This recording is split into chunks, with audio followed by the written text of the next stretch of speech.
Et voilà, nous sommes au 4e jour de cette COP 27 qui se tient actuellement à Sharm el-Sheikh. J'ai le plaisir d'avoir avec moi son Excellence ambassadeur Ahmed Abdellatif, directeur du Centre international du Caire pour la résolution des conflits, le maintien et la construction de la paix, et également directeur du Forum d'Assouan. Bonjour, monsieur l'ambassadeur. Bonjour. Alors c'est vrai que lorsque on lit l'intitulé du centre déjà, on se dit que aujourd'hui, les climats font partie de votre thème. On tape en plein dans le mille. Que représente justement cette édition pour vous? Merci beaucoup pour votre accueil.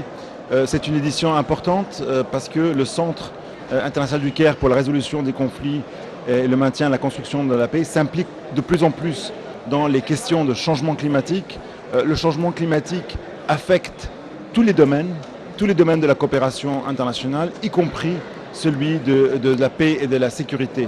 On voit que les changements climatiques ont un effet dévastateur, notamment sur nos sociétés, notamment en Afrique, où ils enclenchent des grandes crises humanitaires, des déplacements à grande échelle, et donc ils aggravent les vulnérabilités qui peuvent être la source, fomenter les conflits et les tensions. Donc c'est une problématique qui se pose de plus en plus, même au niveau du changement climatique et de la COP27. Le fait que justement cette édition se déroule en Égypte, donc on a la chance d'avoir ce rendez-vous mondial ici chez nous. On représente les Africains, vous côtoyez beaucoup de pays africains car les intérêts sont communs.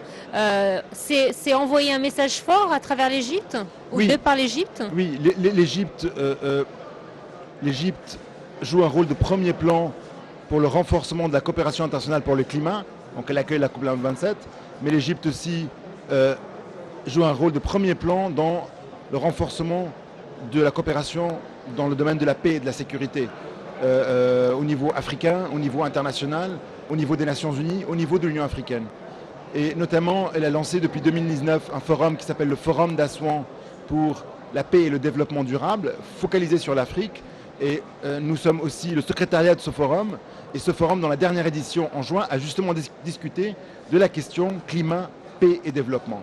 Et sur la base de cette discussion, la présidence égyptienne de la COP27 a décidé de lancer à la COP27 une initiative sur climat et paix, réponse climatique pour la paix. Et ce sera la première fois dans l'histoire des COP que la présidence s'avance et met en avant une initiative dans ce domaine pour faire que le climat contribue aussi à la paix et au développement durable. Elle sera lancée le 12 novembre, qui est la journée aussi de l'adaptation. Alors on le sent, monsieur l'ambassadeur, depuis le lancement de cette COP, que c'est vrai que beaucoup de pays africains sont venus un petit peu en colère contre les grandes puissances, les pays riches, qui n'ont pas respecté leur engagement. On l'a senti également à travers les discours du président de Fattah el-Sisi et également le président de la COP 27, Samah Shoukry. Ils ont prononcé des discours alarmants sur la situation actuelle. C'est vrai que le continent africain souffre des changements climatiques et nous avons besoin des financements. Absolument. Et le constat s'impose de lui-même. L'Afrique est le continent qui participe le moins à la crise climatique, en même temps qui en souffre les conséquences dévastatrices. Et il ne reçoit que 4% des financements internationaux du climat. Donc c'est une question de justice climatique pour l'Afrique, que la communauté internationale se mobilise en son soutien avec l'augmentation des financements climatiques. C'est pour ça que cette COP, c'est la COP de la mise en œuvre. Et aussi, il faut tenir compte que l'Afrique a aussi des circonstances très particulières.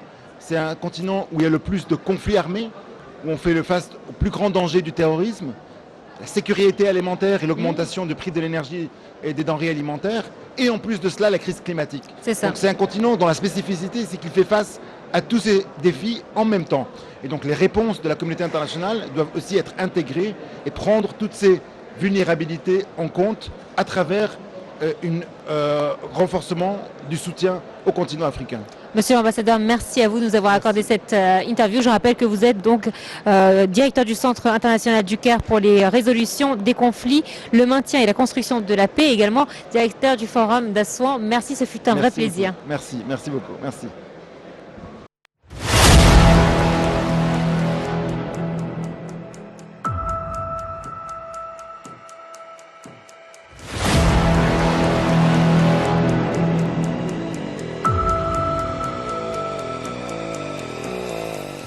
أنني وإذ أتطلع إلى استقبالكم من قمة المناخ 27 التي تستضيفها مصر في شرم الشيخ